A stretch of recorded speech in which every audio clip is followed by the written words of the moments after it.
Pria itu memasang kamera di dalam botol. Kemudian gunakan bagian bawah botol untuk menggeser ke bawah rok anak perempuan. Kemanapun botol itu lewat di foto. Biarkan penggemar menonton videonya dengan lebih bahagia. Dia juga memasang kamera di topinya. Saat ini dia masih belum mengetahuinya.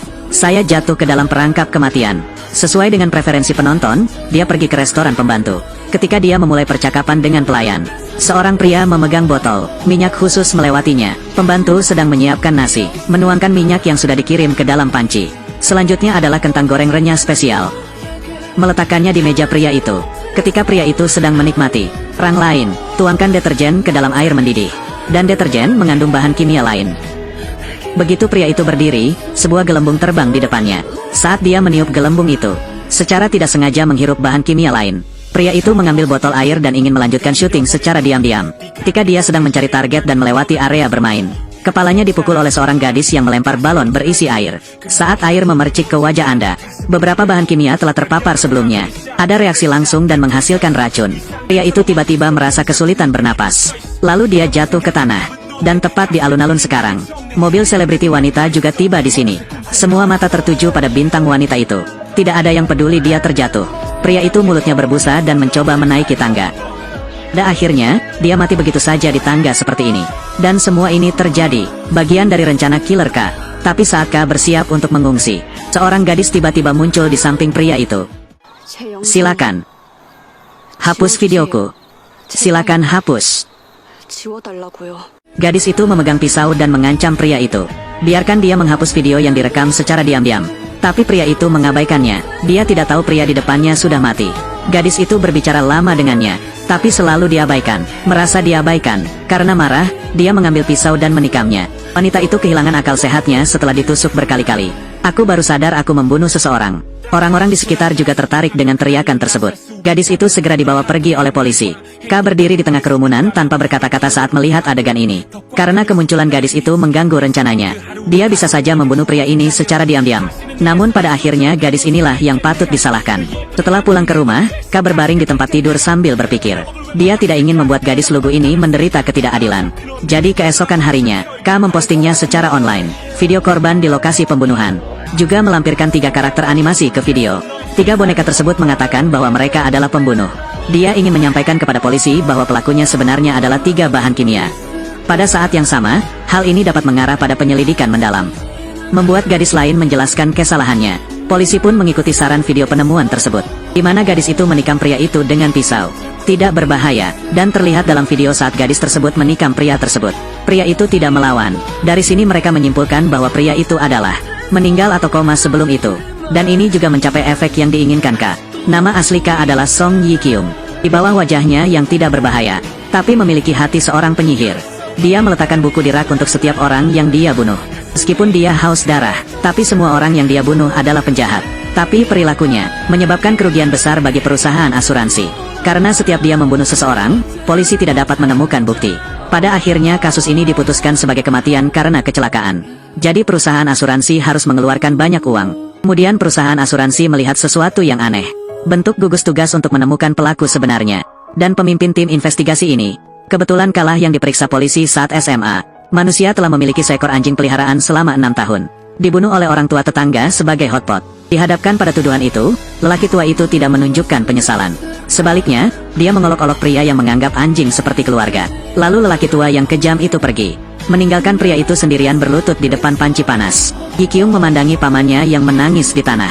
Saat itu, dia berumur 6 tahun dan memutuskan untuk menghukum lelaki tua itu. Suatu hari Yi Kyung menyelinap ke rumah lelaki tua itu ketika dia sedang tidur siang. Kemudian dia mengambil korek api dan membakar rumah itu. Saat psikiater bertanya pada Yi Kyung kenapa dia melakukan itu, Yi Kyung berkata orang jahat semuanya adalah orang berkulit hitam. Benda-benda hitam harus disapu. Mendengar jawaban tersebut, dokter dan bibinya ketakutan. Dan alasan mengapa Yi Kyung memiliki mentalitas ini, karena saat dia berumur 5 tahun, orang tuanya meninggalkannya sendirian di dalam mobil setelah bertengkar. Ketika dia keluar dari mobil untuk mencari orang tuanya, ada 2 suara tembakan di hutan. Yi Kyung kehilangan orang tuanya hari itu dan menjadi yatim piatu. Saat itulah pikirannya mulai berputar. Namun setelah beranjak dewasa, Yi Kyung menjadi semakin menakutkan. Ketika dia masih di sekolah menengah, dia dan teman-temannya di sekolah, saya melihat kucing liar yang biasa saya beri makan diracuni oleh manusia. Yi Kyung berjongkok di atap dan menemukan peracunnya. Dia adalah penjaga keamanan sekolah. Jadi dia memutuskan untuk mengeksekusi penjaga itu secara pribadi untuk membalaskan dendam kucing itu. Hari itu dia menyelinap ke asrama penjaga keamanan sepulang sekolah. Lalu kenakan sarung tangan karet. Buka kulkas dan keluarkan arak beras dalam jumlah besar. Uang racun yang sudah disiapkan ke dalam arak beras. Ketika penjaga itu kembali dan meminum arak beras beracun, saya merasa tidak enak badan dan ingin keluar dan meminta bantuan. Yi Kyung memegang pintu luar dengan erat. Tidak ada suara tersisa di rumah sebelum pergi. Ketika polisi datang ke sekolah untuk menyelidiki dan mencari petunjuk, jawab Yi Kyung, dia tidak takut. Sepertinya dia tidak melakukannya. Terlahir dengan gen kriminal, dia tidak memiliki kekurangan apapun. Setelah pengalaman ini, Yi Kyung masuk ke mode pembunuhan gila. Dia bertanggung jawab atas banyak kematian karena kecelakaan. Orang meninggal dalam kecelakaan mobil. Orang mati mendadak. Setiap kali dia membunuh seseorang, dia menaruh novel di rak. Dan sudah ada lebih dari selusin novel di rak buku. Tapi kematiannya yang tidak disengaja menarik perhatian perusahaan asuransi. Untuk menangkap pelaku sebenarnya di balik penghematan biaya, perusahaan asuransi telah membentuk gugus tugas. Dan inilah kasusnya. Membiarkan Yi Kyung mengungkapkan kekurangannya untuk pertama kalinya. Seorang gadis setelah Yi Kyung membunuh seseorang tanpa sengaja menjadi kambing hitam. Mematuhi prinsip tidak membiarkan gadis itu dianiaya, Yi Kyung menyebarkan video bahwa gadis itu bukanlah seorang pembunuh. Dan video ini secara tidak sengaja menarik perhatian. Perusahaan asuransi sedang menyelidikinya. Mereka merasa inilah masalahnya. Dibuat oleh pembunuh yang menyebabkan banyak kematian karena kecelakaan. Perusahaan asuransi memeriksanya. Video itu terekam di helm korban. Menemukan seorang pria tertabrak balon air. Mereka menghubungi pria yang memulai acara polo air tersebut. Datang ke sini untuk menyelidikinya. Pria itu tidak mengabaikannya begitu saja. Sebaliknya, ada foto anggota tim investigasi saat mereka pergi. Dikirim ke Yi Kyung melalui telepon. Setelah Yi Kyung tahu dia sedang diselidiki, dia berencana merancang peringatan untuk tim investigasi. Pertama dia memimpin tim investigasi ke pantai.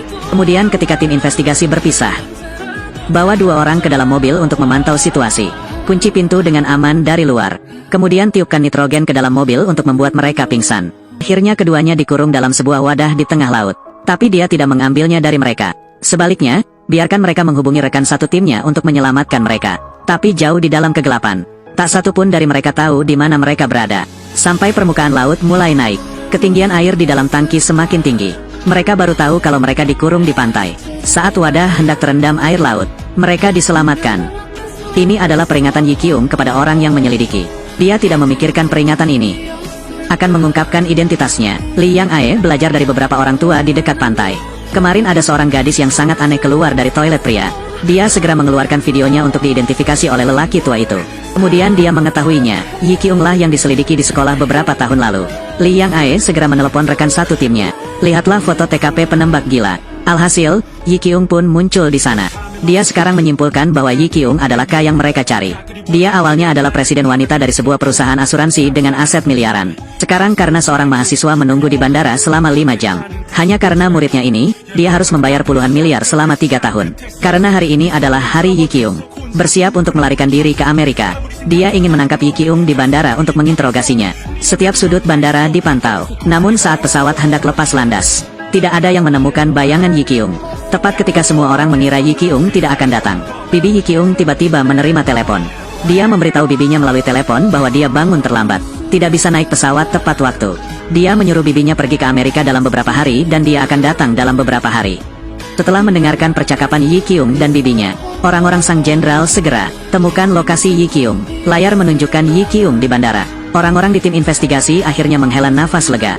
Namun ketika mereka mencari berdasarkan lokasi, Yi Kyung tidak ditemukan di lokasinya saat ini.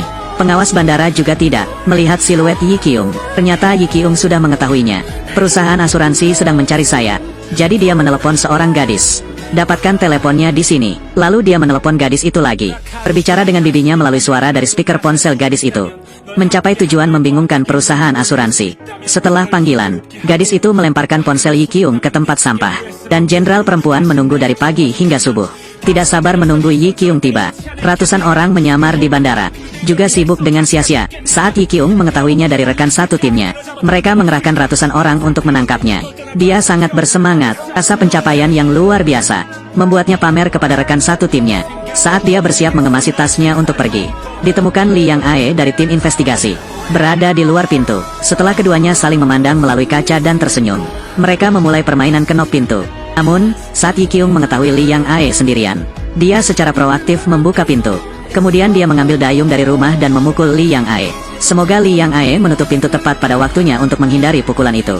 Kyung Yi tahu dia bukanlah lawan Yi Kyung. Untuk mencegah Yi Kyung melarikan diri, dia menarik borgolnya dan memborgol dirinya sendiri dan dirinya lagi. Lalu telan kuncinya. Melihat itu, Li Yang Ae langsung mencabut pisaunya. Lalu meletakkan tangan Li Yang Ae di atas meja. Katanya dia akan memotong tangannya dan pergi dari sini. Tepat pada saat bahaya, jaring ikan langsung menutupi kedua orang tersebut. Ternyata Santa, rekan bisu Li Yang Ae, sudah datang. Pas ketika Li Yang Ae meminta Santa untuk segera menangkap Yi Kyung, Yi Kyung memotong jaring ikan dengan parang. Melihat hal tersebut, Santa lari tanpa menoleh ke belakang. Saat Santa pergi, Yi Kyung juga tidak. Bunuh bibi di depanmu. Dia melepaskan jepit rambut dari kepalanya dan membuka borgolnya. Lalu kabur dari sini, dalam perjalanan untuk melarikan diri. Dia bertemu Santa lagi dan mengundang polisi untuk membantu. Namun, Yi Kyung tidak lari. Dan lari ke polisi. Arahkan mereka ke arah bantuan. Santa di sebelah itu bisu. Dia ingin menunjukkan Yi Kyung sebagai orang jahat. Tapi tidak bisa mengatakannya. Kemudian kedua polisi itu berlari ke arah yang ditunjuk Yi Kyung. Santa berlari ke polisi dan menghentikan mereka. Dia menunjuk ke arah Yi Kyung yang melarikan diri. Saya ingin memberitahu polisi bahwa itu orang jahat. Ketika polisi merespons dan mengejar, Yi Kyung mendayung papan selancarnya menuju pusat Sungai Han. Melihat hal tersebut, polisi segera mengejarnya dengan speedboat. Namun saat mereka hendak mengejar ketinggalan, Yi Kyung langsung melompat ke sungai. Lalu dia menghilang di atas air. Li Yang Ae kembali ke kamar Yi Kyung. Dia ada di bagasi Yi Kyung. Melihat banyak novel yang dikemas. Sekarang dia tidak tahu apa maksudnya. Ketika beberapa orang menebak-nebak, akankah Yi Kyung menghilang mulai sekarang? Seorang kurir tiba-tiba datang mengantarkan paket Yi Kyung. Mereka membukanya dan menemukan skrip baru di dalamnya. Li Yang Ae segera menyadari bahwa skenario ini tidak sederhana. Pastinya saat membaca isi naskah, dia menemukan banyak kasus kematian karena kecelakaan sebelumnya. Ini sangat mirip dengan isi skrip ini. Dari situ dapat disimpulkan bahwa Yi Kyung melakukan kejahatan. Pasti dari naskahnya, dan naskahnya baru diterima kemarin. Kan menjadi TKP Yi Kyung berikutnya. Menyimpulkan Yi Kyung ada di sana sebelum menyelesaikan kejahatannya. Tidak akan meninggalkan Korea, dan ini mungkin juga akan terjadi. Satu-satunya kesempatan untuk menangkap Yi Kyung. Seberapa sengsaranya para pekerja imigran yang berada di lapisan bawah masyarakat. Manusia hanya karena kinerja yang buruk. Bos memintanya untuk memakai lencana dan meminta maaf kepada rekan-rekannya. Biarkan semua orang melihat ketulusan. Dia bahkan berdiri di atas meja agar semua orang bisa berfoto untuk bersenang-senang. Sampai rekan terakhir pergi, hukumannya sudah berakhir, dan bos ini sangat mesum. Ada juga keinginan kuat untuk mengontrol, untuk membuat karyawannya patuh, asalkan jam 12 siang. Perusahaan akan mengirimkan secangkir obat pencuci otak kepada karyawannya. Kata bos itu keuntungan khusus. Dan karyawan perusahaan sangat bangga ketika berbicara tentang bos. Karena bos mereka bukan sekedar pengacara, akan menjadi wali kota-kota berikutnya. Tapi para karyawan ini seperti warga negara, tertipu oleh kemunafikan pria ini. Sebenarnya bos ini sangat jahat. Hari ini saya berada di kantor bersama Kapten Keamanan. Jelaskan masalah keamanan di tempat acara. Hanya karena anjing penjaga di luar menggonggong dan mengganggunya. Dia meracuni anjing itu sampai mati. Dan juga mengancam anak sang kapten yang belum lahir. Tangkap kapten yang bertanggung jawab meracuni hewan. Li Yang Ae diam-diam difoto oleh paparazzi selama penyelidikan. Secara kebetulan saya menemukan video pengacara Kim ini. Mengunggah video Yun Mi Ae yang dilanggar ke beranda. Sekarang berguna. Dalam video tersebut, mereka menemukan pengacara Kim. Memulai serangan kampus. Dan ada banyak kasus. Dia mendorong orang-orang perusahaan untuk melakukan hal itu. Kemudian gunakan posisi Anda sebagai pengacara untuk melindungi keadilan. Sehingga menerima lebih banyak suara. Li Yang Ae membenarkan. Pengacara Kim pasti akan menjadi korban Yi Kyung selanjutnya. Namun saat ini tim investigasi ragu-ragu. Mereka tidak tahu, haruskah mereka dihentikan dari Yi Kyung. Bahkan jika kejahatan pengacara Kim dihukum oleh hukum, tidak akan terlalu berat, tapi Yi Kyung bisa memberinya hukuman berat. Setelah mempertimbangkan, mereka memutuskan untuk menggunakan pengacara Kim sebagai iming-iming untuk menangkap Yi Kyung. Hidup dan mati semuanya bergantung pada penciptaan. Ikuti pengacara Kim. Nyelidik merasa sangat sulit untuk membunuhnya. Karena saat itu dia sedang bepergian dengan mobil. Akan ada 4 truk besar yang mengawalnya. Dan bersamanya kapan saja, dan juga lebih dari selusin pengawal yang mengikuti. Satu-satunya kesempatan untuk membunuhnya. Itulah lokasi operasi beberapa hari kemudian. Untuk memastikan Yi Kyung tidak menyakiti orang yang tidak bersalah, tim investigasi mengundang bibi Yi Kyung untuk kembali dari Amerika. Persiapkan dia untuk menghadiri acara saat itu. Kapan acara dimulai? Anggota tim investigasi menebar jaring di lokasi kejadian. Namun kali ini Yi Kyung masih belum muncul secara langsung. Dia mengirim seorang pria, menyamar sebagai pelayan, dia menyelinap masuk. Dia mengontrol dari luar. Ketika pidato pengacara Kim akan berakhir, orang Yi Kyung menekan tombolnya. Kontrol aktivasi perangkat pembunuh. Ketika bawahan menyelesaikan tugasnya dan bersiap untuk pergi, pengacara Kim mengetahui bahwa bibinya berasal dari Amerika. Tiba-tiba muncul di sini. Dia tidak bisa berpikir, segera memerintahkan anak buahnya untuk membawanya keluar dari sana. Namun saat bawahan ingin membawanya pergi, Bibinya tidak mau mengikutinya. Sebaliknya, dia terus bertanya di mana Yi Qiong bersembunyi. Li Yang Ae menyadari sesuatu yang tidak biasa dan bergegas mendekat. Melihat hal tersebut, para bawahannya tidak punya pilihan selain melarikan diri. Pada saat ini, pengacara Kim menganggapnya aneh, juga melompat keluar dari robot. Begitu dia turun, robot di belakangnya meledak. Melihat pemandangan ini, semua orang yang hadir ketakutan. Pengacara Kim merasa berbahaya, ingin membuka pintu belakang dan lari dari sini. Dalam perjalanan melarikan diri, dia dihentikan oleh ketua tim investigasi Na. Kapten Na mengeluarkan tongkat listriknya dan langsung membuatnya pingsan. Kemudian pengacara Kim dibawa ke dalam mobil oleh mereka. Lalu kencangkan sabuk pengaman Anda. Gunakan papan kayu untuk menahan pedal akselerator. Pasang gigi dan nyalakan sekaligus. Tarik sepanjang talinya. Mobil itu menabrak bangunan logam di depannya. Akhirnya mereka mengeluarkan korek api. Lemparkan langsung ke mobil. Dengan api yang menyala-nyala, mobil itu juga mulai meledak. Pengacara Kim di dalam mobil juga ikut serta. Dengan kematian yang disengaja dan tidak disengaja ini, mengapa mereka melakukan itu pada pengacara Kim? Itu karena putra tertua presiden perusahaan asuransi juga mencalonkan diri sebagai wali kota, dan pengacara Kim adalah lawan terbesar dalam pemilihan wali kota. Di samping itu, bibi Yi Qiong tersesat di lokasi. Secara tidak sengaja masuk ke dalam perangkap Yi Qiong demi pengacara Kim. Dia baru saja membuka pintu untuk keluar dari lokasi. Sebuah batang baja menembus tubuh. Ketika Yi Qiong datang ke sini, menemukan bahwa bibinya telah jatuh ke tanah dan meninggal di tempat. Setelah kembali, Yi Qiong sangat terpukul. Dia tidak pernah berpikir dia akan membunuh satu-satunya kerabatnya. Dan Kapten Na setelah melenyapkan pengacara Kim, segera dipromosikan. Tapi dia tidak berpikir, kini dia dianggap oleh Yi Qiong sebagai pembunuh yang membunuh bibinya. Dia akan menghadapi balas dendam kejam Yi Qiong. Pria itu memberi makan sepotong kimchi kepada penggemar wanita tersebut. Ibunya menempatkannya dalam mangkuk berisi saus pedas. Hanya karena ibu merasa dia baru saja mempermalukan kakaknya. Ternyata baru saja, ibu membantu putra sulungnya mencalonkan diri sebagai wali kota, menyelenggarakan kegiatan pengasinan kimchi, juga mengundang banyak reporter untuk berpromosi, untuk meningkatkan popularitas dan menarik suara. Putra tertua memegang kimchi di tangannya dan hendak memberikannya kepada si cantik. Tapi gadis itu langsung menolak. Jika memungkinkan, aku ingin dia memberiku makan. Sudahlah. Semakin tampan Anda, semakin enak rasanya. Putra tertua merasa malu ketika dia selesai berbicara. Lalu masukkan acar ke dalam mulutmu. Melihat itu, putra bungsunya segera berlari menghampiri. Kemudian dia sendiri yang memberi makan keindahan kimchi yang dia buat. Gadis itu sangat senang setelah makan. Segera mengacungkan jempolnya dan memuji masakannya yang enak. Para wartawan di dekatnya juga memujinya. Katanya dia tidak hanya tampan tetapi juga memiliki keterampilan yang hebat. Tindakan ini langsung menamparkan wajah sang kakak tertua. Padahal dari luar ibu terlihat tenang. Sebenarnya hati pernah naik turun. Lalu ibuku beralasan kuah ikannya sudah habis. Biarkan putra bungsu saya membantu menyiapkan saus dan memanggilnya ke dapur. Segera setelah saya memasuki dapur, sang ibu yang tadi masih ceria langsung mengencangkan wajahnya. Ternyata saya melihatnya sekilas. Anak laki-laki kecil itu baru saja mempunyai masalah dengan gadis itu. Namun dia saat putra bungsunya berusia 20 tahun. Menjalani ligasi tuba, namun putra bungsunya masih berkeliaran di luar.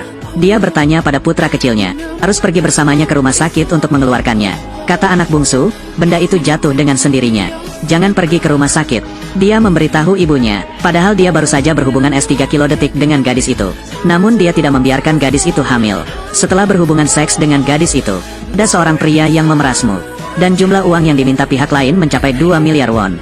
Sang ibu sangat marah, menekan kepalanya ke dalam saus pedas. Kemudian dia meminta putranya untuk dikurung. Untuk mencegah putra bungsu menimbulkan masalah, mempengaruhi pemilihan putra sulung, presiden segera mencari pembunuh Yi Qiong. Biarkan Yi Qiong membantunya menghilangkan semua rintangan. Dan orang pertama yang ingin dia hapus, itu adalah orang yang mengancam putra bungsunya. Ada seseorang di balik pembunuhan Yi Qiong, jadi tidak ada masalah lagi. Melihatnya memakai masker gas, dan memasuki lift tempat orang lain berada. Lalu lepaskan balonnya. Saat balon meledak, elevator dipenuhi gas beracun. Dan ketika preman itu jatuh ke lantai, keracunan sampai mati di dalam lift. Ini adalah saat paling membahagiakan Yi Qiong membunuh seseorang. Karena dia hanya bisa pergi dengan nyaman setelah selesai. Presiden Jung akan mengirim seseorang untuk membantunya mengatasinya. Namun saat Yi Qiong disewa untuk membunuh orang kedua, dia secara tidak sengaja menemukan bahwa orang kedua hanyalah seorang paparazi.